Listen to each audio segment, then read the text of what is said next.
Well, we're going to start week 6 here, and this is the tool post assembly, and we're going to create all the different parts that you see here. I think if I go in here and zoom in a little bit, we have a list of all the parts. We have the holder, the wedge, the slotted washer, the adjusting screw, flat washer, bolt, cutting tool, set screws. It tells you how many you need, locking handle, tool post, screw, and adjust nut.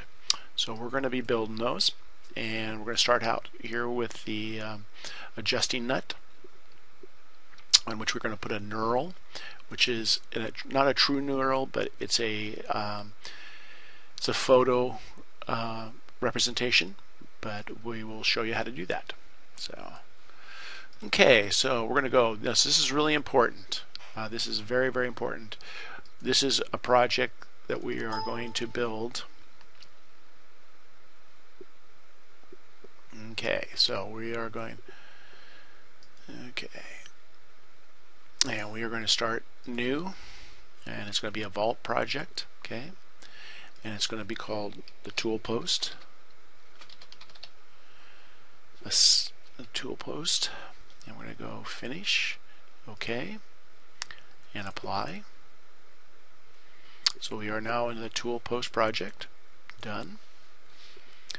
Going to go to new, and this is going to be in English, and we are going to pick our first part, standard inches part. And this should be a pretty straight ahead one. We're going to start off with our circle. Okay. And there's two ways I could approach this. I could build this as a revolve, or I could just build it up. But I'm just going to build it up. I think it'll go a little bit faster if I do it this way. So first diameter is 0.63. Okay. And I'm going to bring this around here and go into 3D. Right click, done, and finish sketch. I'm going to extrude this, and the amount that I want to extrude is going to be, it looks like 32. What it is it's 0.63 minus 0.31. Okay. And I'm going to bring this up here and rotate that a little bit here. Get this. Come on up here. Let's get the top, and I'm going to go right there. There we go. I'm going to go right click, and I'm going to go new sketch. Okay, and I'm going to pick this here. I'm going to go with my circle. Go find my center. Pull that out, and I'm going to give that a diameter of 1.06. Okay. Right click, done. Right click, finish sketch. I'm going to extrude this. And I want to pick the center point also on this. Okay, I don't know if you saw that. Let's do that again. So when I went to extrude and I picked the outside, that's all it picked. So I need to pick both. So I pick one and then I pick the other one. Okay, and this is a total of 0.31. Okay, now I'm going to do my chamfers. So I'm just going to go right up here to chamfer. I'm going to pick my amount, which is I got two that are 0.03. 0.03. Okay, pick that edge there and that edge there and apply. Okay, come around the bottom, and I have another chamfer at the bottom, and I'm going to pick 0.01, and I'm going to pick that edge right there and check that off, and there it is. Okay, now I'm going to go to fillet. We have a fillet in here of 0.06, so I'm going to pick my fillet, change this to 0.06, come over here and pick this little icon right here, fillet edge, and pick that right there and apply, and there is my project. Now we have to do a center hole in here, so right click, new sketch, pick this face here, pick my circle.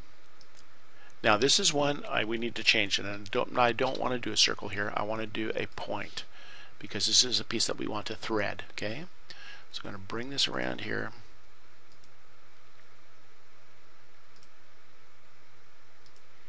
Okay, so I picked a point. You can see it there. Okay, I'm going to right click, finish sketch. Okay, go to hole, and notice it picks the hole for me. Okay, so now I need to define the dimensions of the hole. Okay, and my width here is going to be 5/16. So I can just type that in, 5/16. Oops, 5/16. Okay, and as far as the depth, I want it to go through all. I'm going to go OK. And here's one we haven't done before. Okay, we're going to come in here and we're going to pick a thread for this. Okay, so I'm going to go up here to thread, right above modify to thread. I'm going to come in and pick it. Now you notice that it picks a thread already, but I have the ability to change the specifications. So I'm going to look, and it is a 5/16 18 UNC. Okay, and I have choices of different classes, but I'm going to keep the 2B, and it's going to be a right hand one. Okay, and I'm going to go apply and OK. Now Inventor doesn't actually cut those threads. That's a visual representation of the threads, but it will call it out when we go into our drawing. When we go to do our IDWs, it'll call that thread out. But also, because it's a visual representation rather than actual geometry, it is way less data intensive for this project. Okay, so now we want to knurl this edge. So this is the trick part. Okay, we have to select the face we want to knurl. We don't do anything up here in the browser or the materials. We select the face we want to knurl. So I'm going to left click on the face. Notice it's selected. I'm going to right click on it. And I'm going to go to properties. And we're going to go to face, color, style, as features. This is going to give us a little bit different menu than we have in the materials up here. And it's going to allow us to do this. So we're going to go down here and we're going to go to metal. We have all the metal. We have metal, steel, honed, knurled. I'm going to go pick OK, and there is our knurling that you're looking for this object. Okay, and we'll go here, and there we go. There is our first project built for our tool post.